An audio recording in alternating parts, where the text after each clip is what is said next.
ఇప్పుడున్న ఈ జనరేషన్‌లో లవ్ అనేది కామన్ అయిపోయింది. అంటే 10థ్‌లోనే లవ్ చేసుకోవడం, ఇంటర్‌లోనే లవ్ చేసుకోవడం.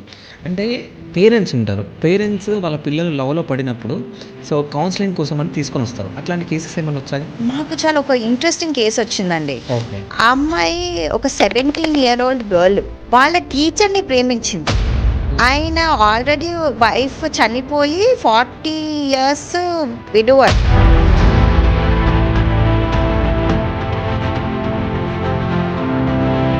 అంటే మీరు కౌన్సెలింగ్ తీసుకున్నప్పుడా? అంటే ఏదన్నా ఫిజికల్‌గా రిలేషన్‌షిప్ ఏదైనా స్టార్ట్ అయిందా వాళ్ళు?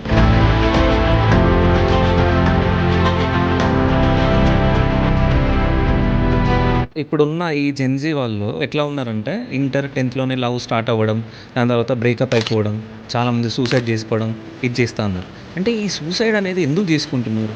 అంటే అవి ఆపాలంటే ఏంటసలు? అంటే చాలామంది సినిమాల్లో లవ్ ఫెయిల్యూర్స్ అయితే ఫెయిల్ అవుతే సూసైడ్‌లు చేసుకోవటం. ఈ ఫార్మర్ సూసైడ్స్ ఎక్కువ అవటం. అది కూడా అవును. మీడియాలో రావటం. అవును. జనాలు ఏంటంటే సూసైడ్ చేసుకుంటే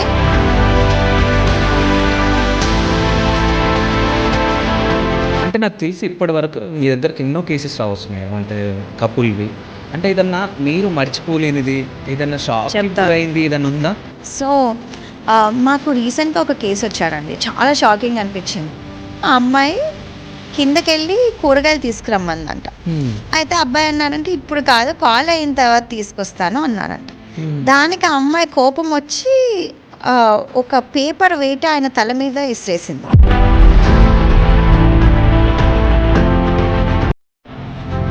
ఈ మధ్య విడాకులు తీసుకోవడం ఈజీ అయిపోతుంది. అంటే ఈరోజు పెళ్లి చేసుకుంటారు. ఒక 1 వీకో, 1 మంత్‌కో, 1 ఇయర్ లోపే విడాకులు అయిపోతున్నాయి. ముఖ్యంగా అయితే 1 మంత్‌లో విడాకులు అయిపోతున్నాయి. అంటే ఎందుకు ఈ ప్రాబ్లమ్ ఎందుకొస్తుంది? అడ్జస్టింగ్ నేచర్ ఎవ్వరికీ ఉండట్లేదు. ఓకే. అబ్బాయిలకి ఉండట్లేదు, అమ్మాయిలకి ఉండట్లేదు. ముందేంటంటే అమ్మాయిలు అడ్జస్టింగ్ చాలా ఉండేవాళ్ళు.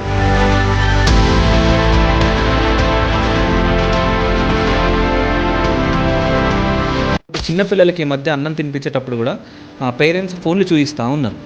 అంటే ఈ మొబైల్ అడిక్షన్ దాని గురించి మీరేం చెప్తారు? సో ఏంటంటే ఓకే. ఒక మొబైల్ ఇచ్చేస్తే పిల్లలు ఉంటారు. టీవీ పెట్టేస్తే పిల్లలు కూర్చొని చూస్తారు. మనల్ని ట్రబుల్ చేయరు అనే ఫీలింగ్‌లోకెళ్ళిపోయి పేరెంట్సే అలవాటు చేస్తున్నారు. హ్మ్. తర్వాత ఏంటంటే పేరెంట్స్ ఇంక నువ్వు ఆపు చూడటం అంటే వాళ్ళు ఆపట్లేదు.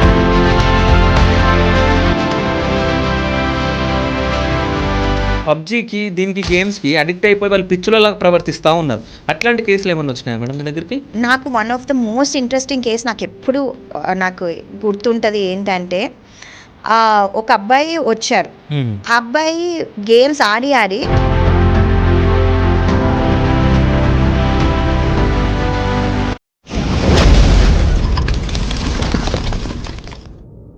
Hi! Welcome to Shiva studios. నేను మీ శివ చౌదరి. ఈరోజు మనతో పాటు స్పెషల్ గెస్ట్ ఉన్నారు. ఆ గెస్ట్ ఎవరో కాదు, సైకియాట్రిస్ట్ డాక్టర్ స్పందన గారు. నమస్తే మ్యామ్. నమస్తే శివ గారు. ఎలా ఉన్నారు మ్యామ్? బాగున్నాను శివ గారు. అంటే పర్టికులర్‌గా ఈరోజు మిమ్మల్ని పిలవడానికి కారణం ఏంటంటే, చాలామంది యూత్ డిప్రెషన్‌కి, యాంగ్జైటీకి గురవుతా ఉన్నారు. దాని గురించి అంటే ఎందుకు ఇట్లా యూత్‌లో అంటే ఇట్లా అవుతా ఉన్నారు? అంటే యూత్ అంటే ఇప్పుడు జెన్‌జీ అంటా ఉన్నారు చాలామంది. అంటే ఎందుకు వీళ్ళు డిప్రెషన్స్‌కి గానీ, యాంగ్జైటీకి గురవుతున్నారు అనేది మనం తెలుసుకుందాం అని చెప్పేసి మిమ్మల్ని పిలవడం జరిగింది. అసలు యాంగ్జైటీకి, డిప్రెషన్‌కి డిఫరెన్స్ ఏంది మ్యామ్? డిప్రెషన్ అంటే ఎలా అంటే ఒక ఎనర్జీ మోటివేషన్ లేకపోవటం. ఓకే. యాంగ్జైటీ అంటే మనకి ఎందుకో తెలియన అలజట. ఓకే. అలజడ ఎలాంటి అలజడ అంటే మనము కూర్చోలేము, నుంచోలేము, మైండ్ అదే ఆలోచిస్తూ ఉంటుంది, హార్ట్ గట్టిగా కొట్టుకుంటూ ఉంటుంది. అది యాంగ్జైటీ. ఓకే. డిప్రెషన్ ఏంటంటే మనకి ఏం చేయడానికి మోటివేషన్ రాదు. ఒకసారి లెగలేము, స్నానం చేయలేము, బయటికి వెళ్ళలేము, చాలా లోగా అనిపించటం. ఓకే. సో దానికి ఈ రెండు డిఫరెన్స్. కానీ ఒక మనిషికి డిప్రెషన్, యాంగ్జైటీ చాలాసార్లు కలిసే వస్తాయి. సో లోగా ఉండొచ్చు, ఎనర్జీ లేకుండా ఉండొచ్చు, ప్లస్ అలజడిగా ఉండొచ్చు. ఓకే. సో డాక్టర్గా మేము చెప్తాం, మీకు ఓన్లీ డిప్రెషన్ ఉందా, యాంగ్జైటీ ఉందా, లేకపోతే రెండు కలిపి ఉన్నాయా అని. ఏంటంటే ఇక్కడ వాళ్ళకి ఏముందో వాళ్ళే అజ్యూమ్ చేసుకుంటూ ఉంటారు. అంటే నాకు డిప్రెషన్‌కి నేను గురవుతా ఉన్నా అని చెప్పేసి వీళ్ళే చెప్పుకోవడం. అంటే వాళ్ళకి డిప్రెషన్ ఉండదు. వాళ్ళు వేరే థింకింగ్‌లో ఉంటారు. మీ దగ్గరకు వచ్చేసి నాకు డిప్రెషన్ ఉంది, యాంగ్జైటీ ఉంది, ఒత్తిడికి గురవుతున్నా అది ఇది అని చెప్పేసి చెప్తా ఉంటారు. అంటే వాళ్ళు అనుకున్నవన్నీ నిజాలు అవుతాయా లేకుంటే డిఫరెంట్గా ఏమైనా ఉంటుందా? అండి, ఒక యాంగ్జైటీ డిప్రెషన్ అనేది ఒక డిజీజ్. అది మనము డయాగ్నోస్ చేయాలంటే ఒక డాక్టర్ డయాగ్నోస్ చేయాలి. ఓకే. ఇప్పుడు ఎలా అయిపోయిందంటే బాగా కంటెంట్ ఎక్కువ అయిపోయింది ఇంటర్నెట్లో. చిన్న చిన్న పిల్లలు 13 years 14 years కూడా రీల్స్ చూసి యూట్యూబ్లో వీడియోస్ చూసి నార్మల్గా నాకు డిప్రెషన్ వచ్చేసింది అని అనుకుంటారు. కానీ ఒక డాక్టర్ చెప్పాలి మీకు నిజంగా అన్ని సైన్స్ ఆఫ్ డిప్రెషన్ ఉన్నాయా, మీకు అది సివియర్ ఉందా, మైల్డ్ ఉందా, మోడరేట్ ఉందా, అది మీకు మెడిసిన్స్ అవసరమా లేకపోతే కౌన్సిలింగ్తో సరిపోతుందా, అవన్నీ ఒక డాక్టర్ చెప్పాలి. కానీ ఈ రోజుల్లో ఏమవుతుందంటే పిల్లలకి ఇన్ఫర్మేషన్ ఎక్కువైపోయింది. సో దానివల్ల వాళ్ళే నాకు డిప్రెషన్ వచ్చేసింది, నాకు యాంగ్జైటీ వచ్చేసింది, నేనేం చేయలేను, నేను ఈ టెస్ట్ రాయలేను, నేను ఈ వర్క్స్ చేయలేను అని వాళ్ళే చెప్పేసుకుంటున్నారు.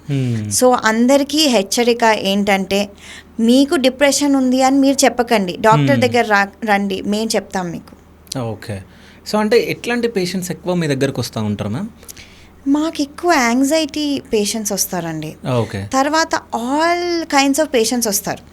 మాది ఏంటంటే సైకియాట్రీ కాబట్టి ఎలా అంటే బైపోలార్ డిసార్డర్స్ ఉండొచ్చు, స్కిజోఫ్రెనియా ఉండొచ్చు, కానీ ఎక్కువ డిప్రెషన్ యాంగ్జైటీతో వస్తారు. ప్లస్ స్లీప్ ప్రాబ్లమ్స్ అండి. ఈ మధ్యన ఎలా అయిపోతుందంటే అందరు ఫోన్ పట్టుకొని కూర్చుంటున్నారు నైట్. ఆ లైట్ యాక్చువల్లీ మనకి ఫోన్ లైట్ వల్ల చాలామందికి ఆ స్లీప్ సెంటర్ యాక్టివేట్ అవ్వదు బ్రెయిన్లో. సో చాలామంది స్క్రోలింగ్ చేస్తూ స్క్రోలింగ్ చేస్తూ పనుకుంటాం అనుకుంటారు, కానీ యాక్చువల్లీ మన స్లీప్ సెంటర్ స్క్రోలింగ్ చేస్తున్నప్పుడు యాక్టివేట్ అవ్వదు. ఏంటంటే మనకి బ్రెయిన్ చాలా ఓవర్ యాక్టివ్ ఉంటుంది స్క్రోలింగ్ వల్ల. ఎందుకంటే ఈచ్ రీల్ మనకు ఓన్లీ 15 seconds to 30 seconds ఉంటుంది. సో మనం స్క్రోల్ చేస్తున్నప్పుడు ఎలా ఉంటుందంటే మన brain every 15 to 30 seconds activate అవుతుంది. సో మనం పనుకోవడానికి చాలా కష్టం అవుతుంది. సో ఏంటంటే అందరూ ఫోన్ చూస్తూ పనుకుందాంలే అనుకుంటారు, కానీ ఎంత చూసినా ఫోన్ 1 o'clock అయిపోతుంది, 2 o'clock అయిపోతుంది, కానీ జనాలకి నిద్ర రాదు. అందుకని అందరికీ ఏంటంటే మీరు పనుకోవాలనుకుంటే లైట్స్ అన్నీ డిమ్ చేసుకోండి, ఫోన్ పక్కన పెట్టేసుకోండి, అండ్ ఒక రిలాక్స్డ్ స్టేట్ ఆఫ్ మైండ్లోకి వెళ్ళాలి. సో చాలామంది స్లీప్ డిసార్డర్స్తో వస్తూ ఉంటారు. ఓకే. అంటే ఈ స్లీప్ డిసార్డర్ ఎందుకు వస్తుంది మరి? స్లీప్ డిసార్డర్స్ చాలా రీజన్స్ వల్ల రావచ్చండి. అంటే మనకి న్యూరలాజికల్ రీజన్స్, లేకపోతే స్లీప్ యాప్నియా ఉండొచ్చు, లేకపోతే డిప్రెషన్ వల్ల యాంగ్జైటీ వల్ల కూడా కొంచెం స్లీప్ తక్కువ అవుతూ ఉంటాయి, ఏజ్ వల్ల స్లీప్ తక్కువ అవ్వచ్చు. So one of the reasons అంటే ఈ రీజన్స్ వల్ల స్లీప్ ఎందుకు తక్కువ అవుతుందంటే ఒకటి ఏజ్, కొంచెం ఓల్డర్ ఏజ్ వచ్చిన తర్వాత స్లీప్ కొంచెం తక్కువ అవుతుంది. సెకండ్ ఏంటంటే డిప్రెషన్ యాంగ్జైటీ వల్ల కూడా స్లీప్ తక్కువ అవ్వచ్చు. థర్డ్ మీ హ్యాబిట్స్, ఇప్పుడు మీరు ఎక్కువ తింటే పనుకునే ముందు కొన్నిసార్లు స్లీప్ తక్కువ అవ్వచ్చు. ఫోర్త్ మీరు ఈ ఫోన్ చూడటము, స్క్రోలింగ్ చేయటం వల్ల బ్రెయిన్ ఓవర్ యాక్టివేట్ అయ్యి స్లీప్ తక్కువ అవ్వచ్చు. అలా చాలా రీజన్స్ ఉంటాయి స్లీప్ తక్కువ అవ్వడానికి. సో ఇవన్నీ రీజన్స్ మనం క్యాన్సల్ చేసుకొని చూడాలి స్లీప్ మనం ఎలా ట్రీట్ చేయగలము. ఓకే. సో ఇంకో విషయం ఏంటంటే ఓవర్ థింకింగ్ వల్ల కూడా స్లీప్ రాదనుకుంటా కదా మ్యామ్? అంటే ఓవర్ థింకింగ్ ఎందుకు వస్తుంది అసలు? ఓవర్ థింకింగ్ అనేది మోస్ట్ కామన్ ప్రాబ్లం అయిపోయిందండి జనాలకి.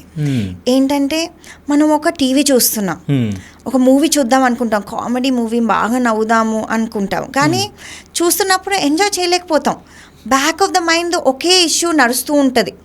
మనము నా ఇష్యూ గురించి ఆలోచించద్దు, ఇప్పుడు టీవీ చూసి ఎంజాయ్ చేద్దాం కదా అనుకుంటాం, కానీ ఆ ఇష్యూ నడుస్తూ ఉంటుంది. అలా ఎందుకు అయిపోతుందంటే జనాలకి స్ట్రెస్, ఈ రోజులు జనాలు బాగా స్ట్రెస్ తీసుకుంటున్నారు. కొన్ని ఏంటంటే సోషల్ కంపారిజన్ ఎక్కువైపోయిందండి.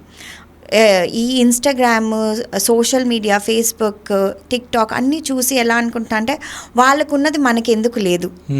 దానివల్ల ఏంటంటే బాగా అంబిషన్స్ ఎక్కువైపోతున్నారు. ఓకే వీళ్ళు వెళ్ళారు డిజ్నీ ల్యాండ్కి, మేమెందుకు వెళ్ళలేదు, వీరు థాయిలాండ్కి వెళ్ళారు, మేమెందుకు వెళ్ళలేదు. అలా అవన్నీ ఏంటంటే అవి అచీవ్ చేయడానికి బాగా గోల్స్ పెట్టేసుకుంటున్నారు. అవి గోల్స్ ఉండటం మంచిదే, కానీ ఏంటంటే రియలిస్టిక్ గోల్స్ ఉండాలి. ఒక్కొక్క మెట్టు ఎక్కుతూ వెళ్ళాలి. అలాగే సడన్గా అన్నీ ఒకేసారి వచ్చేయాలంటే కూడా కష్టం. అది మనకి రానప్పుడు జనాలు బాగా డిసప్పాయింట్ అయిపోతున్నారు. ఇంకా మళ్ళీ సోషల్ మీడియాకి వెళ్ళి డిసప్పాయింట్మెంట్లో వాళ్ళకు ఉంది మాకు లేదు అని ఇంకా డిసప్పాయింట్మెంట్ అయిపోతున్నారు. అది మైండ్లో అంతా నడుస్తూ ఉండి ఓవర్ థింకింగ్ అనేది ఎక్కువైపోతుంది. సో లూప్ థాట్స్ అంటారు, అంటే ఒకటే ఆలోచించటం, వద్దు ఈరోజు ఇది ఆలోచించద్దు అన్నా కూడా అదే నడుస్తూ ఉంటుంది బ్రెయిన్లో. లైఫ్ ఎన్నున్నా కూడా ఎంజాయ్ చేయలేకపోతున్నారు జనాలు. ఓకే. సో అది ట్రీట్ చేయడానికి సెవరల్ మెథడ్స్ ఉంటాయండి. ఒకటి ఆ లూప్ థింకింగ్ ఎందుకు వస్తుంది అని ఆలోచించాలి మనం. ఒక గుడ్ డాక్టర్ ఏంటంటే లూప్ థింకింగ్ని ఎలా డయాగ్నోస్ చేయాలో కరెక్ట్గా చూస్తారు. అది మీకు లూప్ థింకింగ్ యాంగ్జైటీ వల్ల వస్తుందా, లేకపోతే సోషల్ కంపారిజన్ వల్ల వస్తుందా, అంటే వేరే వాళ్ళతో కంపేర్ చేసుకుంటూ, లేకపోతే మీరు ఎలాంటి పర్సనాలిటీ అంటే నార్మల్గానే మీరు ఎక్కువ ఒక దాని గురించి ఆలోచిస్తూ ఉండి ఏం చేయాలి. సో ట్రీట్మెంట్ ఆప్షన్స్ మనకి ఏమున్నాయి, ఒకటి ఏంటంటే యాంగ్జైటీ వల్ల వస్తుంటే యాంగ్జైటీ మెడికేషన్ ఇవ్వచ్చు, మనం బెంజోడయాజెపిన్స్ అంటాం వాటిని.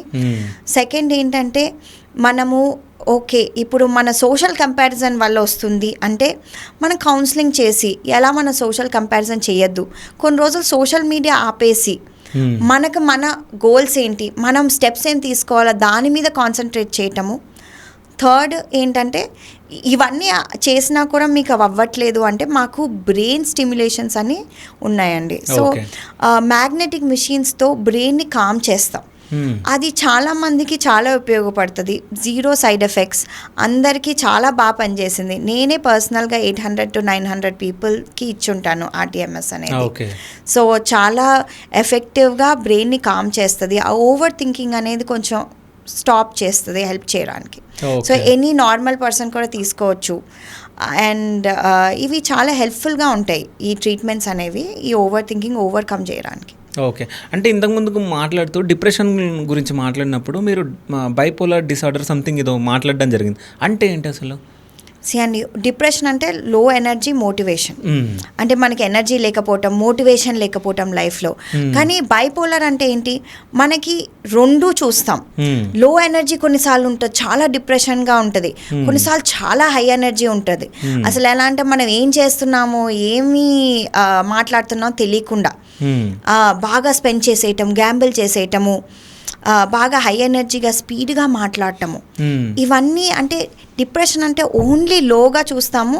బైపోలార్ అంటే లో ఇంకా హైస్ రెండు ప్యాటర్న్స్ చూస్తాం. ఓకే, అండ్ అది డయాగ్నోస్ చేయటం చాలా ఇంపార్టెంట్ అండి. ఎందుకంటే మనం డయాగ్నోస్ చేయలేదు అంటే డిప్రెషన్కి మెడిసిన్ ఇస్తే బైపోలార్ డిసార్డర్కి వర్కౌట్ అవ్వదు. ఓకే, సో అంటే ఓవర్ థింకింగ్ గురించి చాలా బాగా చెప్పారు మేడం. సో అంటే ఇప్పుడున్న ఈ జెన్జీ వాళ్ళు ఎట్లా ఉన్నారంటే ఇంటర్ 10th లవ్ స్టార్ట్ అవ్వడం, దాని తర్వాత బ్రేకప్ అయిపోవడం, చాలామంది సూసైడ్ చేసుకోవడం ఇది చేస్తూ ఉన్నారు. దాంతోపాటు చదువులో అంటే ఏదైనా ఫెయిల్ అవుతున్నామని చెప్పేసి ముందే అనుకొని వాళ్ళు సూసైడ్ చేసుకుంటూ ఉన్నారు. అంటే ఈ సూసైడ్ అనేది ఎందుకు చేసుకుంటున్నారు, అంటే అవి ఆపాలంటే ఏంటి అసలు? సో ఇప్పుడు ఇండియాలో ఎలా అయిపోయిందంటే one of the most high suicide rates ఉన్న కంట్రీ లాగా అయిపోయిందండి. ఎందుకంటే ఫస్ట్ పాపులర్ మీడియా, అంటే చాలామంది సినిమాల్లో లవ్ ఫెయిలియర్స్ అయితే ఫెయిల్ అవుతే సూసైడ్లు చేసుకోవటం, ఈ ఫార్మర్ సూసైడ్స్ ఎక్కువ అవటం, అది కూడా మీడియాలో రావటం. జనాలు ఏంటంటే సూసైడ్ చేసుకుంటే మనం ఈ ప్రాబ్లం నుంచి ఎస్కేప్ అవ్వచ్చు అనే ఒక యాటిట్యూడ్ లాగా అయిపోయింది. మనకి మనీ ప్రాబ్లమ్స్ ఉన్నాయి, ఏముంది ఇది ఈజీ సొల్యూషన్ అన్నట్టు అయిపోయింది. సో ఏంటంటే అదొక కల్చర్ బిల్డ్ అయింది, సూసైడ్ కల్చర్ లాగా. అది ఏంటంటే ఒక హీలింగ్ కల్చర్ అనేది రావాలండి. అంటే ఫస్ట్ ఓకే మనకి ఇప్పుడు బాధగా ఉంది, డిప్రెషన్గా ఉంది అంటే ట్రీట్మెంట్ తీసుకోవాలి అని రావాలి. ఏంటంటే ఇంకా ఇండియాలో బాగా సోషల్ స్టిగ్మా ఉంది మెంటల్ హెల్త్ అంటే. అంటే మేము ఒక సైకియాట్రిస్ట్ దగ్గరికి వెళ్తే పిచ్చోళ్ళమా, మనం ఇప్పుడు ఫ్రెండ్ అన్నారు ఒరే నీకు బాగాలేదు కదా ఒక సైకియాట్రిస్ట్ దగ్గరికి వెళ్దామంటే వాళ్ళలోనే ఏంటి నేను నాకు పిచ్చి ఉందన్నా, నన్ను ఇలా పిచ్చి హాస్పిటల్ వేసేస్తారని ఆ స్టిగ్మా అనేది పోవాలి జనాల్లో. దట్ మెంటల్ డిజీజ్ కూడా ఒక డిజీజే. ఇప్పుడు మనకి ఒక కడుపు నొప్పి వస్తే ఒక ట్యాబ్లెట్ ఎలా వేసుకుంటాం, అలా కూడా మెంటల్ డిజీజ్ కూడా ట్యాబ్లెట్స్ వల్ల, కౌన్సిలింగ్ వల్ల, వేరే అనేక ట్రీట్మెంట్స్ వల్ల సాల్వ్ అవుతుంది అని ఇది వస్తే ఏంటంటే చాలా సివియర్ డిప్రెషన్ ఉన్న వాళ్ళు ఏమీ చేయలేకపోతాం. అంటే ఇప్పుడు డాక్టర్ దగ్గరికి వెళ్ళాలంటే అమ్మో అది ఒక ప్రాబ్లం అయిపోతుంది, నాకు పిచ్చి అంటారు అని డాక్టర్ దగ్గర వెళ్ళకపోవటం, ఆ డిప్రెషన్ వల్ల సూసైడ్ చేసుకోవటం. మీకు నిజంగా ఇలా లోగా ఫీల్ అవుతున్నారంటే ఒక డాక్టర్ దగ్గరికి వస్తే మేము మీకు ప్రొఫెషనల్గా హెల్ప్ ఇస్తాం. ఇవ్వనప్పుడు ఏంటంటే ఈ సూసైడ్ వరకు వెళ్ళిపోతుంది. ప్లస్ ఏంటంటే అండి ఇప్పుడు యంగ్ కిడ్స్కి బాగా మీడియా కంటెంట్ ఎక్కువైపోయి జనాలు వీళ్ళు సూసైడ్ చేసుకున్నారు మేము చేసేసుకుంటే మా ప్రాబ్లం సాల్వ్ అయిపోతుంది కదా అనే ఐడియాస్ ఎక్కువ వస్తున్నాయండి. సూసైడ్ ఎలా చేసుకోవాలి కూడా ఏఐ చెప్తుంది ఇప్పుడు. అదే. సో వాళ్ళకున్న ఈ కంటెంట్ ఎక్కువ అయిపోవటం, టెక్నాలజీ ఎక్కువ అయిపోవటం, ప్లస్ ఏంటంటే ఇండియాలో సోషల్ స్టిగ్మా కూడా ఉంది కాబట్టి మనుషులు హెల్ప్ తీసుకోవటం తక్కువ అవుతుంది. ఓకే. అంటే ఈ సూసైడ్ థాట్ రావడాన్ని మనం ఎట్లా చూస్తాం అసలు? జనాలు ఎవరైతే మా దగ్గర పేషెంట్స్ వస్తారో చాలామంది వాళ్ళు చెప్తారు నాకు పర్టికులర్గా మాకు సూసైడల్ థాట్స్ వస్తున్నాయండి, ఇలా ఏదన్నా చేసుకుంటే బాగుండు అని ఇలా థాట్స్ వస్తున్నాయని చెప్తారు. అలా ఒక్కొక్క మనిషికి ఆ సూసైడ్ థాట్స్ ఎందుకు వస్తుంది, ఒక ఎస్కేప్ అంటే దీని నుంచి మనం తప్పించుకోవాలంటే చావు ఒకటే దారి అన్నట్టు వీళ్ళు ఫీల్ అయిపోతున్నారు. సో దానికి ఇంకో దారి ఉందనేది ఇప్పుడు మీ దగ్గరకు వస్తే మీరు చెప్తారు. అవును, ఇంకా వేరే దారులేంటి. ఒక చిన్నప్పుడు ఎలా ఉంటుందంటే 18 years కండి ఇదే జీవితం అనుకుంటారు, ఇప్పుడు చూసేదే జీవితం అనుకుంటారు. కానీ ఒక 30 years 40 years వస్తే మనకి ఏమర్థం అవుతుందంటే జీవితం చాలా చూసాం. అసలు 18 yearsలో మనకి అని మనం అనుకున్నది మనకు అసలు ఏం తెలియదు. సో ఏంటంటే ఆ 18 yearsలో ఎలా అయిపోతుందంటే ఇదే మా జీవితం, ఇంతకంటే బెటర్ అవ్వదు. ఆ హోప్ అనేది చాలా తక్కువ ఉంటుంది. హోప్లెస్నెస్ అన్ని ఒక సూసైడ్కి మేజర్ ఫ్యాక్టర్ అవుతుంది. అండ్ డిప్రెషన్లో ఏంటంటే వన్ ఆఫ్ ద మేజర్ మాకు ఓకే ఈ మనిషికి డిప్రెషన్ ఉందా అని మేము ఎలా చెప్తామంటే హోప్లెస్నెస్ ఉండటం, హోప్ లేకుండా ఉండటం. సో ఆ హోప్ తెప్పించడం అనేదే మా పని. ఓకే. ఇట్లాంటి కేసులు సంబంధించిన ఏదన్నా మీ దగ్గర ఎగ్జాంపుల్ ఏదైనా ఉందా మేడం? అంటే ఎవరన్నా రావడం జరిగిందా? మాకు రోజు సూసైడ్ అటెంప్ట్ అయిన కేసెస్ వస్తాయండి. ఒకటి రీసెంట్గా ఒక 1-2 weeks బ్యాక్ ఒక పిల్లోడు 16 years పిల్లోడు, మంచి ఫ్యామిలీ, మమ్మీ డాడీ మంచి ఫ్యామిలీ, వాళ్ళకి మంచి జాబ్స్ ఉన్నాయి, ఒక బ్రదరు, అన్నీ బాగున్నాయి. 16-17 year old పిల్లోడు ఇలా తీసుకొచ్చారు రక్తం మొత్తం కారుతూ క్లినిక్లో. మేము అదేంటండి ఫస్ట్ మీరు రక్తానికి ఎమర్జెన్సీకి ట్రీట్మెంట్ చేసుకుని తర్వాత సైకియాట్రిస్ట్ రావాలండి అని మేమే ఇంకా ఏదో కట్టి కూర్చోబెట్టాం. ఆ పిల్లోడికి ఎలా అంటే హెవీ డిప్రెషన్ అండి. అంటే ఎందుకు అసలు ఎక్కడి నుంచి స్టార్ట్ అయిందంటే ఆయన బాగా ఈ వైలెంట్ వీడియోస్, అంటే ఇలా టెర్రరిస్ట్ చంపేయటం, జనాల్ని హెడ్స్ కట్ చేయటము, వైలెంట్గా మనుషుల్ని చంపేయటం వీడియోస్ చూసి ఆయనకి ఎలా అనిపించింది, ఏంటి జీవితం, అసలు ఒక హ్యూమన్ బాడీ ఏంటి, అలా జస్ట్ చంపేస్తున్నారు అంటే ఇంకా మనం అసలు జీవించడం ఎందుకు అని ఆయన సూసైడ్ అటెంప్ట్ చేశారు. ఓకే. అంటే ఇదంతా ఆ అబ్బాయి చెప్పడం జరిగిందా? అవునండి. ఆ అబ్బాయి ఇలా చేతులు కోసేసుకొని బ్లడ్ ఫుల్ కారుతూ వస్తుంటే మేము కూర్చోపెట్టి ఆ అబ్బాయి మాకు చెప్పిన విషయం. సో ఏంటంటే ఒక సైకియాట్రిస్ట్ ఇలా ఎమర్జెన్సీ సిచ్యువేషన్స్లో బ్లడ్ కారుతున్నప్పుడు తీసుకురాకండి, ఫస్ట్ మీరు ఎమర్జెన్సీ డాక్టర్ దగ్గరికి వెళ్ళి, ట్రామా డాక్టర్ దగ్గరికి వెళ్ళి అవి అంతా బ్యాండేజ్ చేసుకున్న తర్వాత అప్పుడు మేము డయాగ్నోస్ చేస్తాం అసలు ఏంటి ప్రాబ్లం అనేది. కానీ ఇలాంటి కేసెస్ కూడా మా దగ్గరకు వస్తూ ఉంటారు. సో ఆ అబ్బాయికి ఎట్లా కౌన్సిలింగ్ ఇవ్వడం జరిగింది మ్యామ్? మరి అంటే ఫస్ట్ అండి ట్రీట్మెంట్, ఇప్పుడు డిప్రెషన్లో ఉన్నంటే అబ్బాయి ఎలాంటి కేసు అంటే సివియర్ కేసు కాబట్టి ఫస్ట్ మెడికేషన్స్ తీసుకోవాలి. SSRIs అంటాం, అంటే సెరోటోనిన్ రీఅప్టేక్ ఇన్హిబిటర్స్ అనమాట. అంటే సెరోటోనిన్ బ్రెయిన్లో ఇంక్రీజ్ చేస్తాయి. కొన్ని మనకి ఒక మంచి కెమికల్స్ ఉంటాయండి బ్రెయిన్లో, కెమికల్ మెసెంజర్స్ అంటారు, సెరోటోనిన్, నార్అడ్రెనలిన్, డోపమిన్. అవి అయితే కొంచెం ఇంక్రీజ్ చేస్తాయి. బట్ ఏంటంటే ఓన్లీ మనం మెడిసిన్స్ అవి ఇంక్రీజ్ చేస్తాయని కాదు, కొన్ని ఎక్కువ రోజులు వేసుకోవాలి, అట్లీస్ట్ 6 weeks వేసుకోవాలి. ఎందుకంటే ఓన్లీ బ్రెయిన్ ఇంక్రీజ్ చేయటం కాదు ఆ chemical messengers, but also brain pathways increase చేస్తాయి ఓవర్ టైం. సో మనకి ఏంటంటే ఇప్పుడు మన చిన్నప్పుడు ఒక ప్రాబ్లం చెప్తారు ఎవరైనా వచ్చి, మన చిన్నప్పుడు ఎలా అంటే 20 years ఉన్న ఏజ్లో మనకు ఒక 5 different సొల్యూషన్స్ కనిపిస్తాయి. కానీ కొన్నిసార్లు ఏమవుతుందంటే 30 years 35 40 yearsకి వస్తే ఆ 5 different సొల్యూషన్స్ కనిపించదు, ఓన్లీ 1 or 2 సొల్యూషన్స్ కనిపిస్తాయి. ఏంటంటే మన పాత్వేస్, బ్రెయిన్ పాత్వేస్ అలా గ్రాడ్యువల్గా తక్కువ అయిపోతూ ఉంటాయి. సో ఏంటంటే మనము యాక్టివ్గా మన బ్రెయిన్ పాత్వేస్ బిల్డ్ చేసుకోవాలండి. బ్రెయిన్ పాత్వేస్ ఎలా బిల్డ్ చేసుకుంటాం, మనం యాక్టివ్గా ఉండటం, ఫిజికల్గా మెంటల్గా. అంటే ఇప్పుడు మనం మెంటలీ ఛాలెంజింగ్ జాబ్స్ చేయటం, రీడింగ్ చేయటం, సుడోకు లాంటి బ్రెయిన్ గేమ్స్ ఆడటం, అవన్నీ ఏంటంటే మనకి మెంటల్ స్టిమ్యులేషన్ ఉంటాయి. మనం మెంటల్ స్టిమ్యులేషన్ ఉంటే ఏంటంటే తర్వాత కూడా మనకి ఆ మెంటల్ స్టిమ్యులేషన్ క్యారీ చేయగలుగుతాం. మనకి బ్రెయిన్ డిసీజెస్ తర్వాత స్ట్రోక్స్ రాకుండా, మనకి ఆల్జైమర్స్ అవన్నీ రాకుండా మనకు ప్రొటెక్ట్ చేస్తుంది. ఓకే. సో, అంటే మేడం మీరు ఇంతకుముందు మాట్లాడుతూ అంటే బ్లడ్ వస్తే సో, అంటే డైరెక్ట్ మా దగ్గర రావద్దు. అంటే ట్రామా డాక్టర్ దగ్గరికెళ్ళాలని చెప్పేసి మాట్లాడడం జరిగింది. అంటే ట్రామా అంటే ఏందసలు? అండి 2 టైప్స్ ఆఫ్ ట్రామా ఉంటుంది. ఒకటి ఏంటంటే ఫిజికల్ ట్రామా, ఒకటి మెంటల్ ట్రామా. ఫిజికల్ ట్రామా ఏంటంటే మనకి ఎప్పుడన్నా బ్లడ్ వచ్చినప్పుడు, ఫిజికల్గా మనకి ఇంజరీస్ అయినప్పుడు ట్రామా డాక్టర్ ఎందుకంటారంటే, ట్రామా అంటే ఫస్ట్ కేర్ డాక్టర్ ఉంటారు, ఇలా ఎమర్జెన్సీ డాక్టర్స్. మేము కూడా ఎంబీబీఎస్ చేసాం, బట్ ఏంటంటే వాళ్ళు స్పెషలైజ్డ్. ఇప్పుడు ఎమర్జెన్సీ కట్స్, బోన్స్ బ్రేక్ అయ్యి వచ్చినప్పుడు, ఇలా ట్రామా అంటే ఇప్పుడు మనకి యాక్సిడెంట్స్ అయినప్పుడు వాళ్ళు అవి వెంటనే వాళ్ళకి ట్రైన్డ్ ఉంటారు ఫిక్స్ చేయడానికి. Next mental trauma. Mental trauma అనేది మనకి ఎన్నో, ఒక మనిషికి ట్రామా లేని మనిషి అంటూ ఉండరండి. ఓకే. ఒక మనిషి ఎన్నో బాధలు గోత్రూ అవుతారు పెరుగుతున్నప్పుడు, డెత్ చూస్తారు. సో అదా కొంచెం అలా ట్రామా అనేది ఒక పార్ట్ మన బ్రెయిన్లో ఏంటంటే డ్యామేజ్ అయి ఉంటుంది. ఎందుకంటే మనం చూసిన ఎక్స్పీరియన్సెస్, మనం పడిన కష్టము. సో ఏంటంటే ట్రామా హీలింగ్ అంటారు. అంటే వచ్చి దాని గురించి ఇప్పుడు ఒకటి మీరు ఒక లెట్స్ సే ఒక టాక్సిక్ రిలేషన్షిప్ గోత్రూ అయ్యారు. అది ఏంటంటే మనం టాక్సిక్ రిలేషన్షిప్లో చాలా ఏళ్ళు ఉంటే అది ఎలా అయిపోతుందంటే బ్రెయిన్లో క్రానిక్గా మనకి యాంగ్జైటీ వచ్చేస్తుంది. అంటే ఒక అలజడి అనేది ఎప్పుడు ఉంటుంది, ఒక మూడ్ అనేది లో అయిపోతుంది.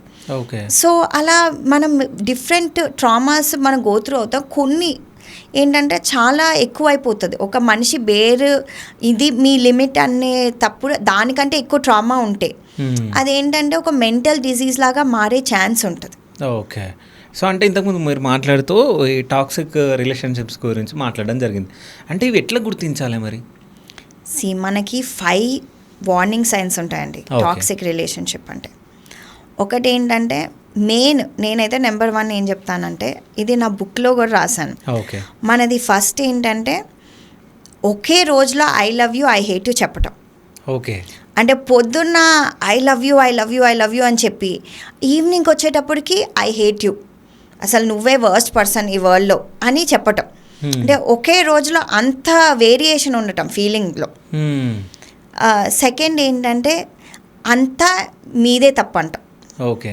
ఇప్పుడు ఎలా అంటే పక్కన పర్సన్ ఎలా అంటే వాళ్ళు ఓన్ తప్పులకి రెస్పాన్సిబిలిటీ తీసుకొని నాది కూడా తప్పు ఉంది, నేను సారీ అపాలజైజ్ చేయటం, అవి అపాలజైజ్ చేసినా అప్పటికప్పుడు, తర్వాత ఆ లాంగ్ టర్మ్ ఓకే నేను ఫాల్ట్ చేస్తున్నానని ఆ రికగ్నిషన్ లేకుండా అంతా మీ మీద పడేయటం, అది బ్లేమ్ వాళ్ళు అస్సలు తీసుకోకపోవటం.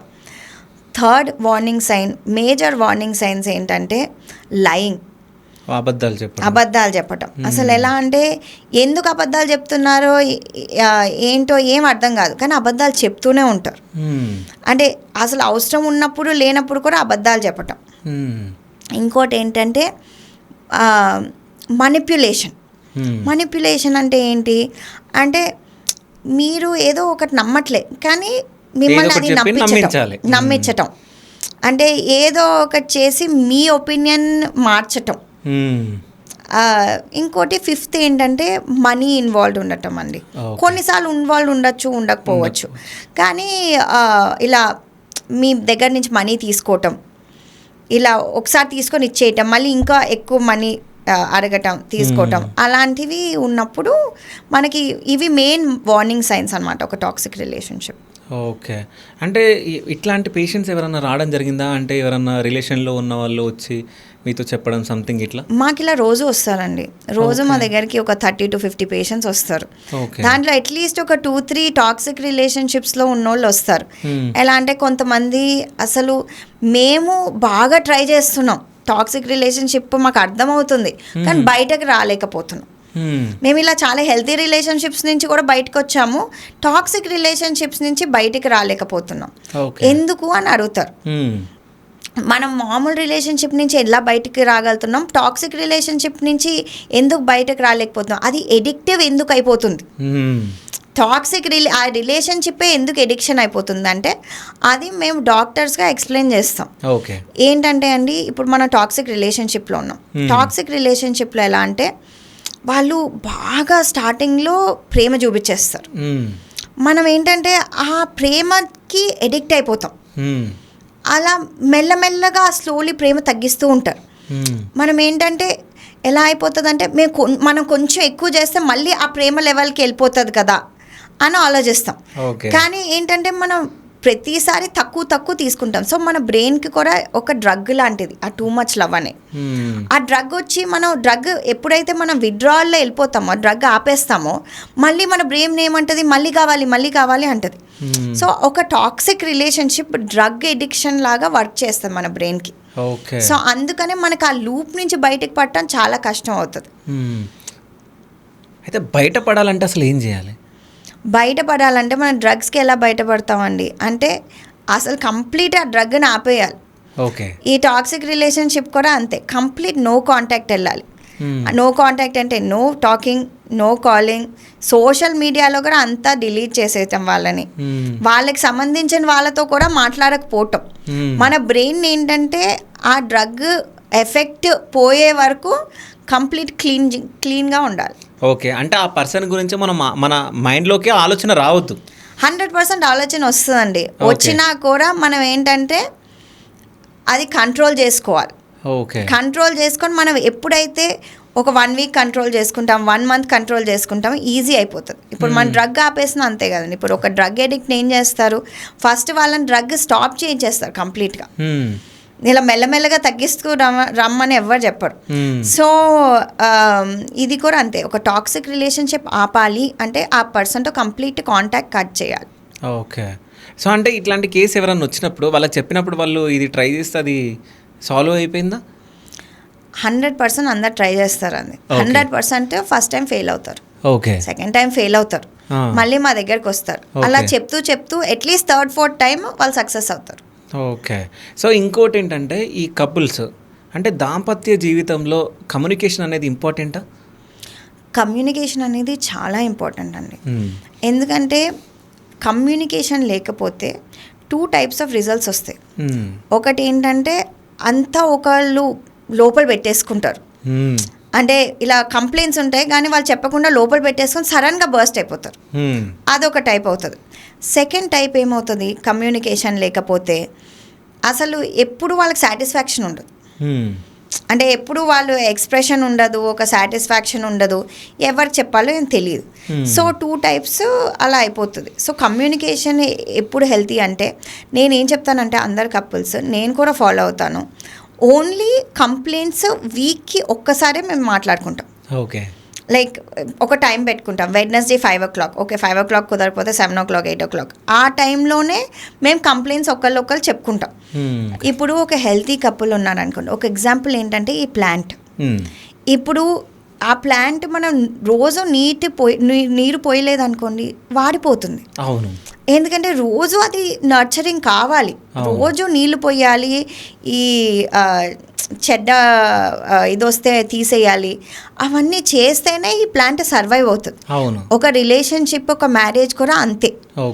రోజు మీరు ఇంకా మీ పార్ట్నర్ ఎఫర్ట్ పెట్టాలి, పెట్టకపోతే అది ఎక్కడైనా వాడిపోతుంది. సో ఒకరోజు మీరు ఎక్కువ పోయొచ్చు నీళ్ళు, ఓ రోజు మీ పార్ట్నర్ ఎక్కువ పోయొచ్చు, ఓ రోజు మీరు కట్ చేయొచ్చు బ్యాడ్ వీడ్స్ అంతా, ఒకసారి మీ పార్ట్నర్ కట్ చేయొచ్చు. సో మన పార్ట్నరు మనము ఇద్దరం కలిపి ఫుల్గా వాటర్ పోసి అది ట్రిమ్ చేసి ప్లాంట్ అలా చేస్తేనే ఒక రిలేషన్షిప్ బాగుంటుంది. సో ఇదండి ఒక ఎగ్జాంపుల్, ఒక రిలేషన్షిప్ది ఇద్దరూ ట్రై చేయాలి, రోజు ట్రై చేయాలి, అప్పుడే ఒక రిలేషన్షిప్ బాగుంటుంది. ఓకే, అంటే భార్య మాట్లాడుకున్నా భర్త మాట్లాడాలి, భర్తలో మాట్లాడుకున్నా భార్య మాట్లాడి కమ్యూనికేషన్స్ ఉంటే కొంచెం బెటర్ అంటారు. కమ్యూనికేషన్ 2 sides నుంచి ఉండాలి.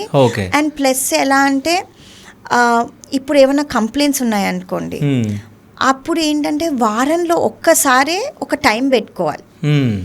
ఏంటంటే వెడ్నెస్డే 5 o'clock 6 o'clock 7 o'clock ఆ టైంలోనే మీ కంప్లైంట్స్ ఒకళ్ళు చెప్పుకోవాలి. ఆ టైంలో చెప్పినప్పుడు రియాక్ట్ అవ్వకూడదు.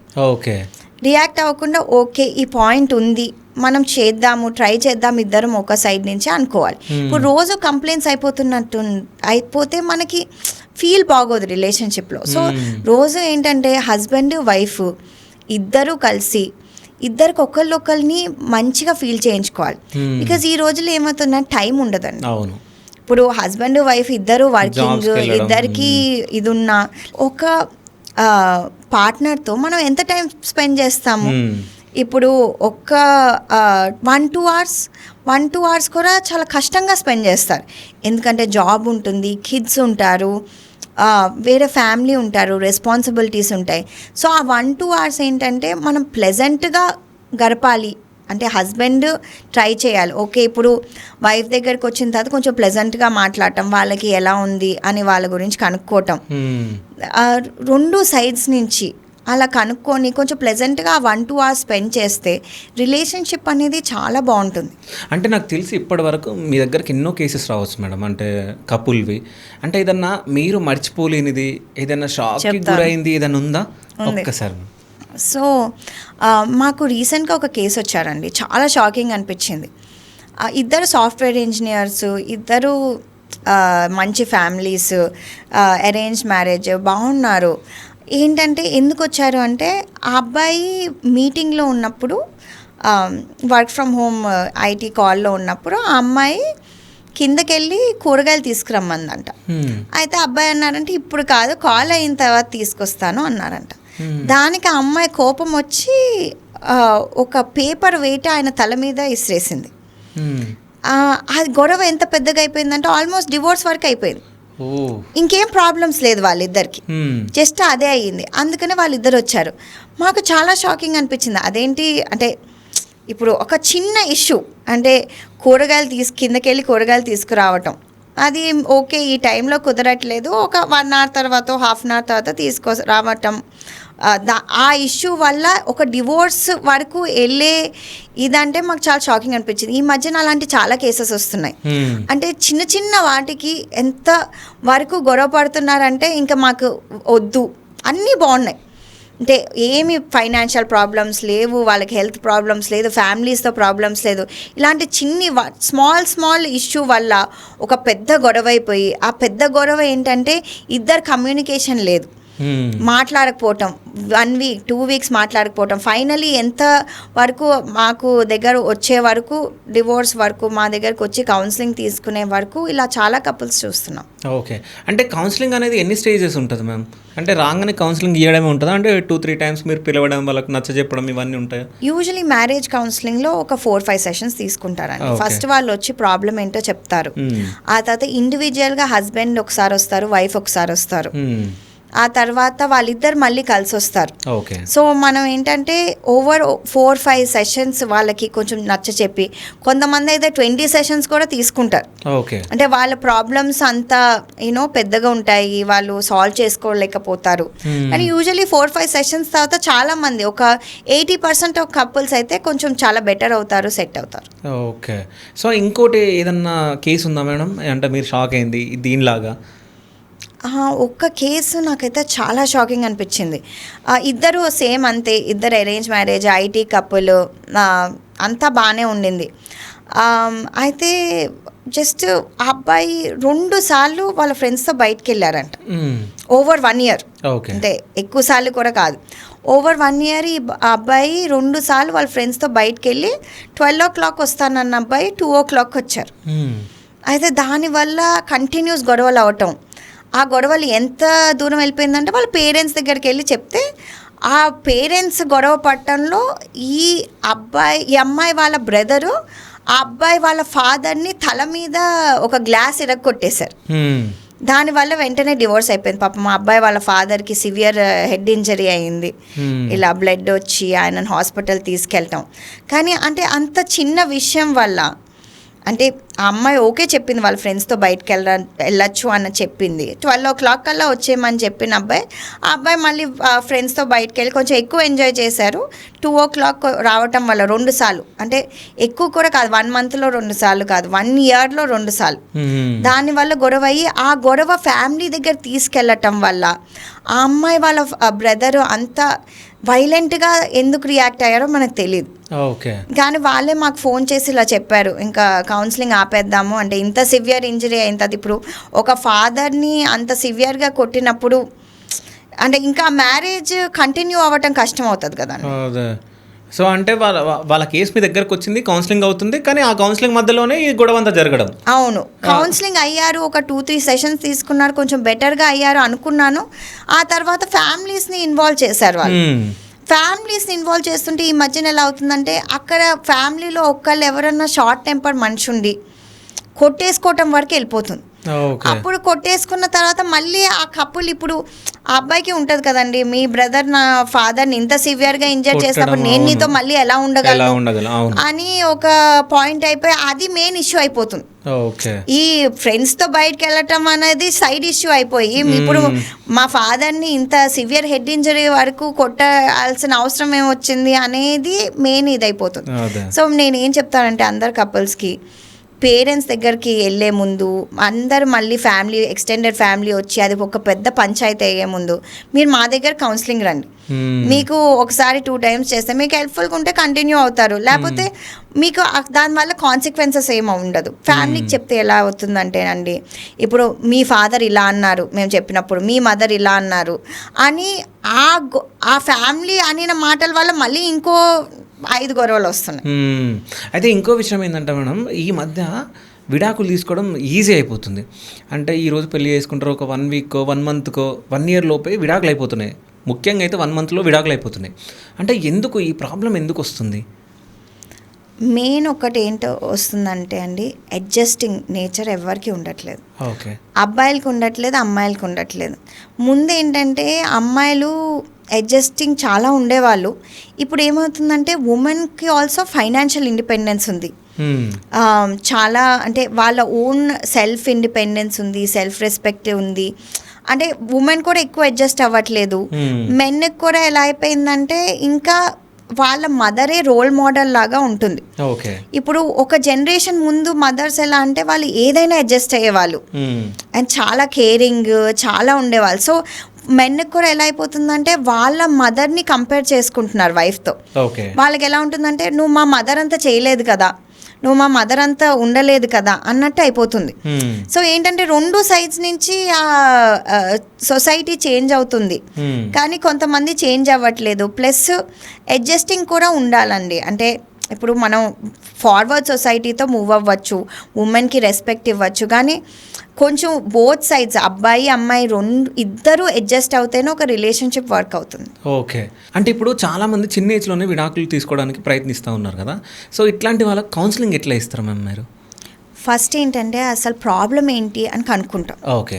సెకండ్ ఏంటంటే చాలామంది వస్తారు, ఎలా అంటే ఈ మధ్యన ఏం చూస్తున్నాం అంటే ఎక్కువ అమ్మాయిలు ఏమంటారు అంటే అసలు మేము ట్రైయే చెయ్యం, అంటే ఇప్పుడు వరకు ట్రై చేయను అనే అబ్బాయి నాకు రాలేదండి. అబ్బాయిలందరూ పేరెంట్స్తో వస్తారు, అబ్బాయిలందరూ ఓకే మేము ట్రై చేస్తాము అంటే అబ్బాయిలు అడ్జస్ట్ అవ్వడానికి ట్రై చేస్తున్నారు అంటే చెప్తారు. అట్లీస్ట్ మా దగ్గరికి వచ్చినప్పుడు ఏంటంటే మేము అడ్జస్ట్ అవుతాం, ట్రై చేస్తాము, మళ్ళీ ఇంటికి వెళ్ళని చెప్తాం. అమ్మాయిలు కొంతమంది వస్తున్నారండి, వాళ్ళు ఎలా అంటే పేరెంట్స్ తీసుకొస్తారు, అబ్బాయిల ఫ్యామిలీ వాళ్ళు అమ్మాయిని ఫోర్స్ చేసో ఏదో చేసి తీసుకొస్తారు. వాళ్ళు ఏమంటారంటే అసలు మేము ట్రై చేయం, ఈ అబ్బాయి మాకు ఇంట్రెస్ట్ లేదు, అస్సలు ఉండం అంటే అప్పుడు మేమేం చేస్తాం, అప్పుడు ఇంకా ఫార్వర్డ్ తీసుకెళ్ళాం కౌన్సిలింగ్. ఎందుకంటే ఇద్దరు పార్టీస్ ఓకే ట్రై చేస్తాము, బిహేవియర్ మార్చుకుంటామంటే మేము చెప్పగలం, కానీ మేము అస్సలు ట్రై చేయము అంటే చెప్పి వేస్ట్ వాళ్ళకి. ఎందుకంటే వాళ్ళు ఎలాగో మార్చుకునే ఇది లేదు, ఒక్కళ్ళు ట్రై చేయనన్నాం ఇంకా మేము అక్కడితో కౌన్సిలింగ్ ఆపేస్తాం. ట్రై చేస్తాము అంటే ఓకే ఫస్ట్ ప్రాసెస్ ఏంటి, అసలు ప్రాబ్లమ్స్ ఎక్కడ వస్తున్నాయి, మనం ఏమన్నా మిడ్వే సొల్యూషన్ ఎతకగలమా, అంటే ఒకవైపు నుంచి సగం వరకు ఆ అబ్బాయి వస్తారు సగం అమ్మాయి వచ్చే అలాంటి సొల్యూషన్స్ ఏమన్నా ఉంటాయో వాళ్ళకు ఉండే ప్రాబ్లమ్స్కి.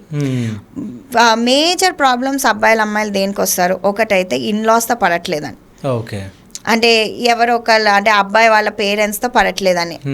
కొంతమంది పేరెంట్స్తో ఉంటారు, ఎందుకంటే ఇలా ఫాదర్ లేకపోతాం అప్పుడు మదర్తో ఉండటము.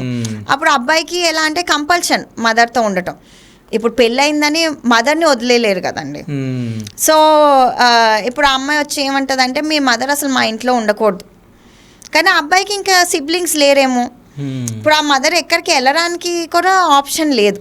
సో అలాంటి కేసులో ఓకే ఇప్పుడు మదర్ యూనో వేరే ఒక పక్కనే అపార్ట్మెంట్లో ఉండటము, లేకపోతే ఓకే ఒక ఇంట్లో ఉన్న ఓకే 2 kitchens అలా సపరేట్ చేసుకోవటము, అలా ఏదన్నా కొంచెం ప్రాక్టికల్ సొల్యూషన్స్ వెతుకుతాం. ఓకే సో అలాంటి ఎగ్జాంపుల్స్ ఉంటాయండి. సో ఒక ప్రాబ్లమ్స్ వస్తే దానికి సొల్యూషన్స్ ఏంటి. Okay. ఇప్పుడు కొంతమంది అమ్మాయిలు ఉంటారు, ఎలా అంటే అస్సలు అబ్బాయి బయటకు వెళ్ళకూడదు వాళ్ళ ఫ్రెండ్స్తో. సో అలా కూడా ఉండొద్దని మేము ఎక్స్ప్లెయిన్ చేస్తాం. ఓకే, ఇప్పుడు ఒక అబ్బాయి అంటే తన ఫ్రీడమ్ తనకు ఉండాలి. అప్పుడప్పుడు ఓకే, ఇప్పుడు ప్రతి వారం కాకపోయినా at least once in a month ఫ్రెండ్స్తో బయటకు వెళ్ళాల్సిన ఫ్రీడమ్ ఇవ్వాలి, అలా చెప్తాం. ఓకే. అయితే ఇంకో విషయం మేడం ఏంటంటే ఇప్పుడున్న ఈ జనరేషన్లో లవ్ అనేది కామన్ అయిపోయింది. అంటే 10th లవ్ చేసుకోవడం, ఇంటర్లోనే లవ్ చేసుకోవడం. అంటే పేరెంట్స్ ఉంటారు, పేరెంట్స్ వాళ్ళ పిల్లలు లవ్లో పడినప్పుడు సో కౌన్సిలింగ్ కోసం అని తీసుకొని వస్తారు. అట్లాంటి కేసెస్ ఏమైనా వచ్చాయా? మాకు చాలా ఒక ఇంట్రెస్టింగ్ కేసు వచ్చిందండి. ఓకే. ఆ అమ్మాయి ఒక 17-year-old girl, 16 or 17-year-old girl వాళ్ళ టీచర్ని ప్రేమించింది. ఆయన ఆల్రెడీ వైఫ్ చనిపోయి 40 years విడోవర్. ఓకే. ఆయన హ్యాండిక్యాప్డ్ కూడా. 40 years ఆయనకి. ఆయన టీచర్, ఆమెకి ఇంగ్లీష్ టీచరు మరి హిందీ టీచరు అలా టీచరు ఇంటర్మీడియట్ కాలేజ్లో. ఓకే. సో అలా ఒక కేసు వచ్చింది. పేరెంట్స్ చాలా వరీ అయ్యారు. ఒక 16-year-old గర్ల్ ఆల్రెడీ పిల్లలున్న ఆయనని ప్రేమించటం ఏంటి అని. So plus religion difference. So అలా కొన్ని కేసెస్ వస్తూ ఉంటాయి. అంటే మేము ఎక్స్ప్లెయిన్ చేయడానికి ట్రై చేస్తాం. ఇప్పుడు ఆయన ఆల్కహాలిక్ కూడా. ఓకే. సో ఆ పేరెంట్స్ అసలు ఎంత మొత్తుకున్నా అమ్మాయి ఉన్నా నేను సూసైడ్ చేసేసుకుంటా, నేను ఇంట్లో నుంచి పారిపోయి వెళ్ళిపోతాను ఆయనతో ఉండడానికి. ఆయన పోలీసులతో ఆబ్వియస్లీ మైనర్ కాబట్టి చెప్పించారు, వార్నింగ్స్ ఇచ్చారు, అయినా ఈ అమ్మాయి ఆగట్లేదు.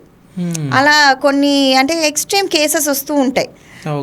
మేమేం చెప్తామంటే ఇప్పుడు అలాంటి ఎక్స్ట్రీమ్ కేస్ అంటే మేము ట్రై చేస్తాం వాళ్ళకి చెప్పడానికి. అంటే చూడమ్మా నీ ఫ్యూచర్ ఏముంటుంది ఒక 40-year-old మ్యాన్తో, అది కూడా ఆల్కహాలిక్, ప్లస్ పిల్లలు ఉన్నారు, అంటే నువ్వు ఎంత రెస్పాన్సిబిలిటీ తీసుకోగలవు అన్నట్టు మనం ఎక్స్ప్లెయిన్ చేస్తాము. లేకపోతే కొన్ని కేసెస్ ఏంటంటే ఇప్పుడు 10th క్లాస్లోనే ఇలా ప్రేమించుకుంటున్న వాళ్ళు ఏం చెప్తా అంటే కొంచెం మెచ్యూరిటీ వచ్చే వరకు వెయిట్ చేయండి, మీరు ఇలా ఫిజికల్ డెసిషన్స్ తీసుకోకండి, ఫిజికల్ ఇంటిమసీలోకి ఇప్పుడే వెళ్ళకండి, అంటే కొంచెం టైం తీసుకొని ఓకే మీరు ఇప్పటికి మీకు ఒక 4 years తర్వాత కాలేజ్ అయిపోయేటప్పటికి ఇప్పటికి నచ్చితే అప్పుడు పేరెంట్స్ కూడా ఆలోచిస్తారు అని చెప్తాం. ఓకే. అంటే ఈ 40 years తనది ఎట్లా సాల్వ్ చేసారు కేసు మరి?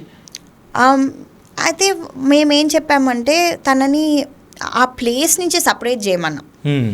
ఇప్పుడు ఒకే చోటు ఉండి రోజు స్కూల్కి వెళ్ళి ఆ టీచర్నే చూస్తూ ఉంటే అంటే అది కూడా కొంచెం రెపిటేటివ్గా అయిపోతుంది కదా. అక్కడ ఎవరిది తప్పు అంటారు? అంటే అతనిది తప్ప ఈ అమ్మాయిది తప్ప అయి ఉంటుందా? ఇప్పుడు ఒక డాక్టర్ కానీ ఒక టీచర్ కానీ ఎలా అంటే ఒక పొజిషన్ ఆఫ్ పవర్లో ఉంటారండి. ఓకే. ఇప్పుడు మనం ఒక పొజిషన్ పవర్లో ఉన్నప్పుడు ఒక రెస్పాన్సిబిలిటీ తీసుకోవాలి, స్టూడెంట్స్ కానీ ఒక పేషెంట్స్కి కానీ. అది మనము ఆ పవర్ని మిస్యూజ్ చేసుకుంటే ఇలాంటి మిస్టేక్స్ అవుతాయి. ఓకే. ఇప్పుడు మనకి స్టూడెంట్స్ అంటే ఏంటి, మనకి ఒక ఓపెన్ మైండ్తో వస్తారు. టీచర్ అంటే కొంచెం ఒక పై అలా చూస్తారు టీచర్ని కొన్నిసార్లు. అలా అని మనం ఆ పొజిషన్ అడ్వాంటేజ్గా తీసుకోవద్దు. అది మనం ఒక స్టూడెంట్స్కి వాళ్ళు అట్రాక్షన్ ఫీల్ అయినా, ఇప్పుడు ఒక డాక్టర్ ఒక పేషెంట్ మన దగ్గరకు వచ్చే వాళ్ళు అట్రాక్షన్ ఫీల్ అయినా మనం ఏంటంటే ప్రొఫెషనల్గా ఉండాలి, చెప్పాలి ఇది ఒక రిలేషన్షిప్ మనది ఒక ప్రొఫెషనల్ రిలేషన్షిప్, ఇలాంటివి ఎంటర్టైన్ చేయకూడదు అని. ఓకే. అంటే ఇక్కడ వాళ్ళు అంటే మీరు కౌన్సిలింగ్ తీసుకున్నప్పుడు అంటే ఏదైనా ఫిజికల్గా రిలేషన్షిప్ ఏదైనా స్టార్ట్ అయిందా వాళ్ళలో? అవునండి, డెఫినెట్గా అయ్యింది. అదే మేజర్ కన్సర్న్.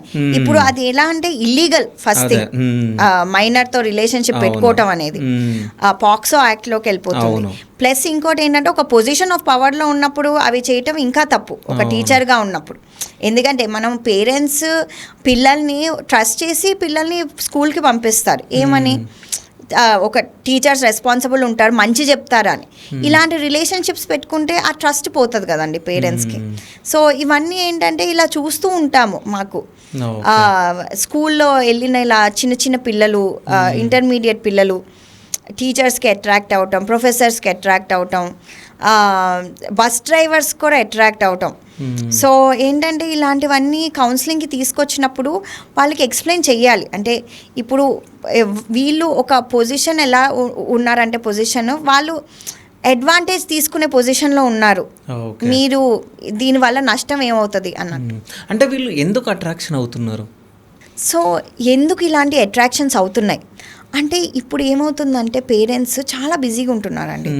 పిల్లలకి టైం ఇవ్వలేకపోతున్నారు. ఇద్దరు వర్కింగ్ 10 అవర్స్ జాబ్ చేస్తున్నారు. సో ఏంటంటే ఇంట్లో ఇప్పుడు జాయింట్ ఫ్యామిలీస్ కూడా లేవు, న్యూక్లియర్ ఫ్యామిలీస్. ఇద్దరు పేరెంట్స్ వర్క్కి వెళ్ళిపోవటం, పిల్లలు వచ్చి ఒంటరిగా ఇంట్లో ఉండటం, మళ్ళీ పేరెంట్స్ వర్క్ అయినప్పుడే రావటం. సో పిల్లలకి ఏమైపోతుందంటే లోన్లీనెస్ ఎక్కువైపోతుంది, ఆ ఇమోషనల్ బాండింగ్ లేకపోతుంది ఎవరితోనూ. సో ఏంటంటే బయట కొంచెం చిన్నగా వాళ్ళకి బయట వాళ్ళతో ఇమోషనల్ బాండింగ్ వచ్చినా కూడా ఇలాంటి రిలేషన్షిప్స్లో ఎంటర్ అయిపోతున్నారు.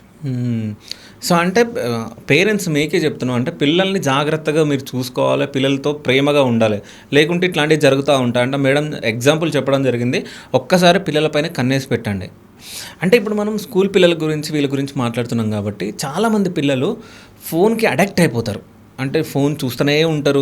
ఇంకోటి చిన్నపిల్లలకి ఈ మధ్య అన్నం తినిపించేటప్పుడు కూడా పేరెంట్స్ ఫోన్లు చూపిస్తూ ఉన్నారు.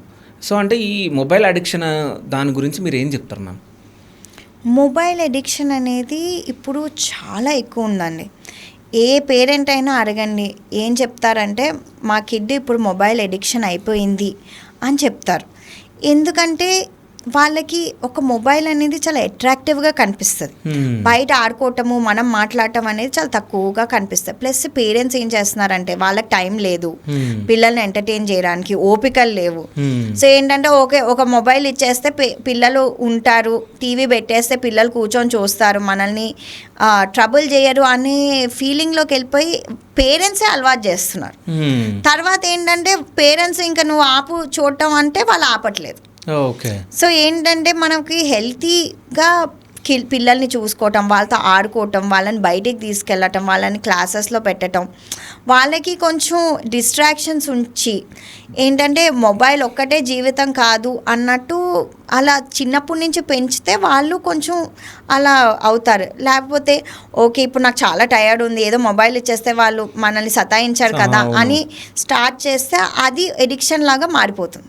నిజంగా పేరెంట్స్ అదే చేస్తున్నారు. అంటే మమ్మల్ని విసిగిస్తారని చెప్పేసి వాళ్ళకి ఒక మొబైల్ గాను ఆ టీవీ గాను పెట్టేయడం, 24 గంటల ఫోన్లో ఆ టీవీలలో ఉండిపోతున్నారు. ఇదంతా పేరెంట్స్ తప్పు. సో అంటే ఇట్లాంటి పిల్లలు ఎవరన్నా ఇంకోటి పబ్జీకి దీనికి గేమ్స్కి అడిక్ట్ అయిపోయి వాళ్ళు పిచ్చులలాగా ప్రవర్తిస్తూ ఉన్నారు. అట్లాంటి కేసులు ఏమైనా వచ్చినాయా మేడం మీ దగ్గరికి? నాకు one of the most interesting case నాకు ఎప్పుడు నాకు గుర్తుంటుంది ఏంటంటే ఒక అబ్బాయి వచ్చారు. ఆ అబ్బాయి గేమ్స్ ఆడి ఆ అబ్బాయి ఆ గేమ్లోనే ఉండిపోయారు. వాళ్ళ ఏం చూసినా, ఈ సరౌండింగ్స్ చూసినా, మిమ్మల్ని చూసినా గేమ్ అనుకుంటున్నారు. ఓకే. సో అంత డీప్ లాగా ఎడిక్షన్ అయిపోయింది. అంటే ఆ గేమ్ నుంచి బయటికి రాలేకపోతే ఎవరు చూసినా కూడా గేమ్లో పార్ట్ అనుకుంటారు. ఓకే. సో అలా ఆ లెవెల్ ఆఫ్ ఎడిక్షన్ కూడా మేము చూసాం. సో ఏంటంటే పేరెంట్స్ అందరికీ గేమ్స్ ఆడుకుంటానంటే టైం లిమిట్ పెట్టి ఇవ్వండి. ఇప్పుడు చాలామంది సోషల్ మీడియా యాప్స్ కానీ గేమ్స్ కానీ ఇవన్నీ టైం సెన్సర్డ్ ఉంటాయి. ఇప్పుడు ఇన్స్టాగ్రామ్ కూడా మనం టైం లిమిట్ పెట్టుకోవచ్చు. 15 minutes తర్వాత అదే బయటకు తోసేస్తుంది మమ్మల్ని.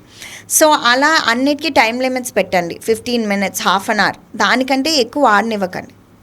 అంటే కొంతమందికి హెడ్ఏక్ కానీ ఏదైనా స్టమక్ పెయిన్ కానీ ఏదైనా వచ్చినప్పుడు అంటే ఈ ట్యాబ్లెట్ తీసుకుంటేనే తగ్గుతుంది అని చెప్పేసి వాళ్ళు ఊహించుకుంటారు. అంటే ఆ ట్యాబ్లెట్ వేసుకుంటే అంటే వాళ్ళు ట్యాబ్లెట్ వేసుకోకుండా తగ్గదు అన్నట్టు ఫిక్స్ అయిపోతారు. అంటే ఆ ట్యాబ్లెట్ వేసుకోగానే అది తగ్గిపోతుంది. అంటే ఇదొకటి వాళ్ళు దాంట్లో ఉంటారు, ఒక ట్రామాలో ఉంటారు. అంటే వీళ్ళ గురించి ఏం చెప్తారు? అండి మన బ్రెయిన్ ఎలాంటిదంటే చాలా పవర్ఫుల్.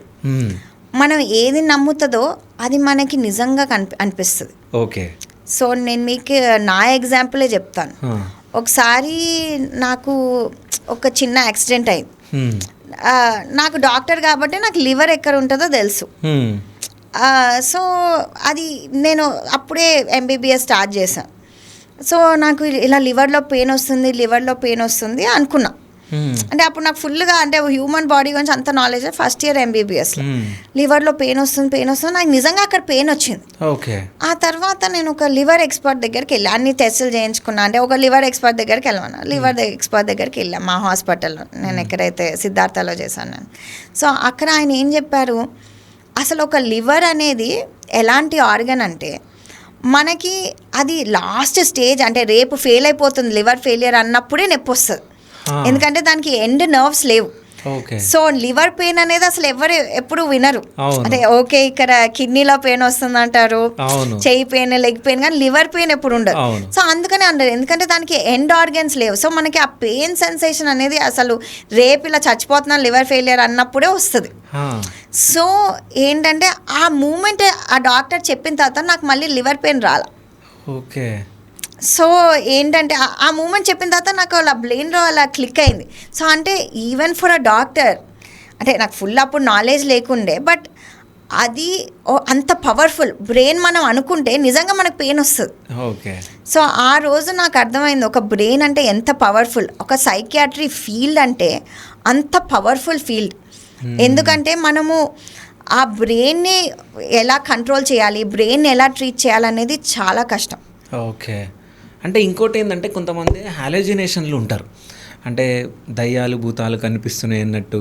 సో ఇట్లా మాట్లాడుతూ ఉంటారు. అంటే నిజంగా దయ్యాలు భూతాలు ఉన్నాయా? అంటే ఇట్లాంటి కేసెస్ మీ దగ్గరికి ఏమైనా వచ్చాయా? మా దగ్గర రోజు వస్తాయండి. రోజు వస్తాయి? రోజు వస్తాయి. ఓకే.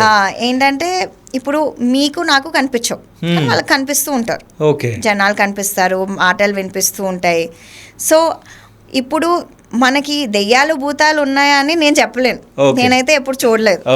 కానీ ఏంటంటే ఇప్పుడు ఒక సైకియాట్రిక్ ఒక డాక్టర్గా ఏం చెప్పగలం అంటే, ఇప్పుడు మీకు నాకు కనిపించినవి వేరే వాళ్ళకి కనిపిస్తున్నాయి, ఆయన వాళ్ళకి ఒక్కళ్ళకే కనిపిస్తున్నాయి అంటే మేబీ వాళ్ళకి ఒక డిజీజ్ స్కిజోఫ్రెనియా అని ఉండొచ్చు.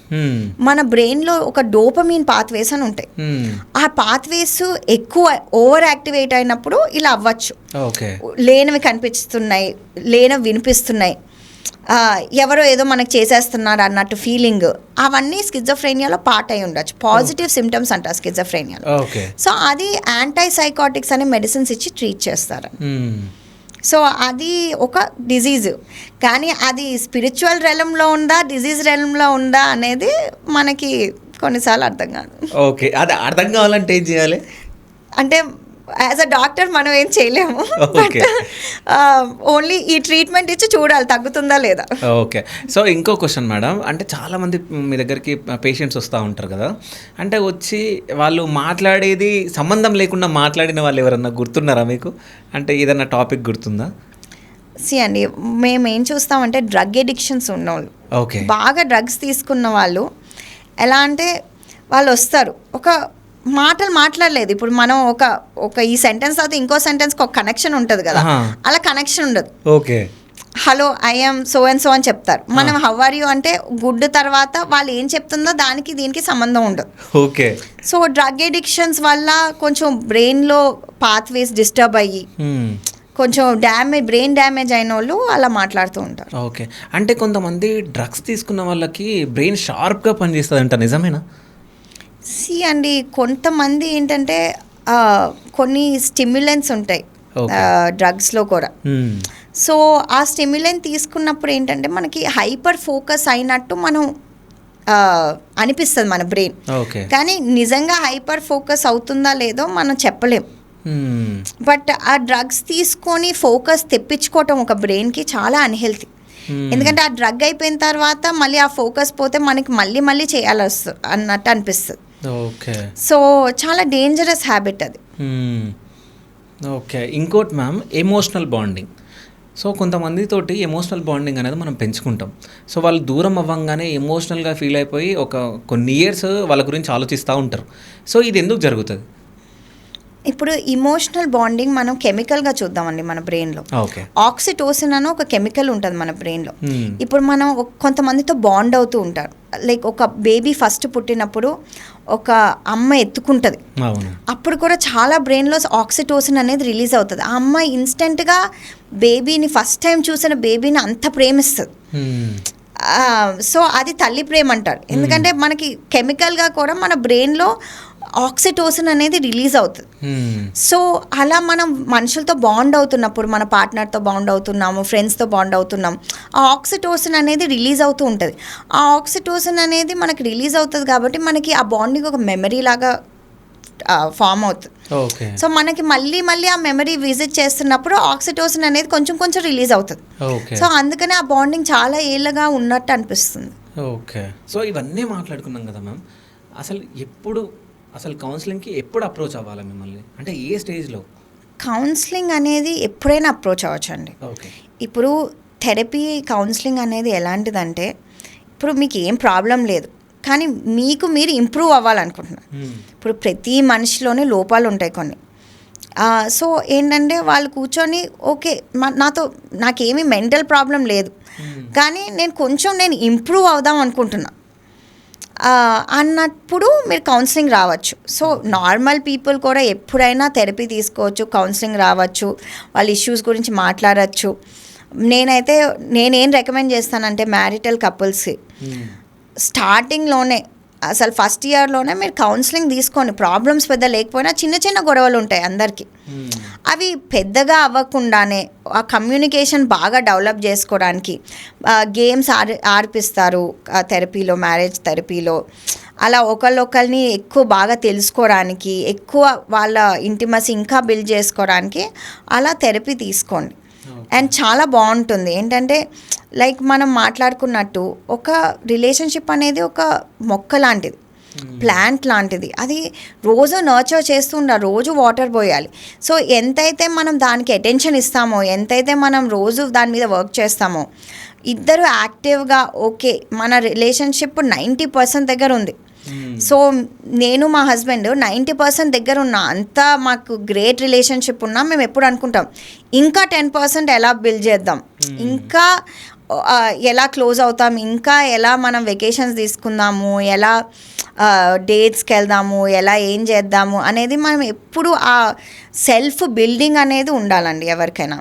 ఇప్పుడు మా దగ్గర చాలామంది వస్తారు, even very successful politicians, business men, వాళ్ళు చాలా సక్సెస్ఫుల్, వాళ్ళకి ఏమీ ప్రాబ్లమ్స్ లేవు, కానీ ఇంకా మోటివేషనల్గా ఇంకా ఏం చేయొచ్చు, ఇంకా రోజుకి. ఎందుకంటే ఒక బిజినెస్ మ్యాన్, ఆంటర్ప్రెన్యూర్, ఇంకా ఒక పాలిటిషియన్ ఏంటంటే వాళ్ళు మోటివేషన్ ఉండాలి, వాళ్ళు డౌన్ అవ్వకూడదు. ఇంకా ఎలా మోటివేట్ అవ్వాలో, వాళ్ళు ఆల్రెడీ టాప్లో ఉంటారు, అసలు అంత టాప్ కంటే ఇంకా నెక్స్ట్ ఎలా వెళ్ళాలి అనేది వాళ్ళు ఏంటంటే మాకు పొలిటికల్ అడ్వైస్ గురించి కాదు, అంటే వాళ్ళు ఎలా మోటివేషన్ చేసుకోవచ్చో, వాళ్ళు ఎలా హెల్తీగా ఉండొచ్చో మా దగ్గరకు వస్తూ ఉంటారు. Okay, thank you so much ma'am. అంటే ఎంతో ఇన్ఫర్మేషన్ మాకు షేర్ చేసినందుకు thank you so much Shiva గారు.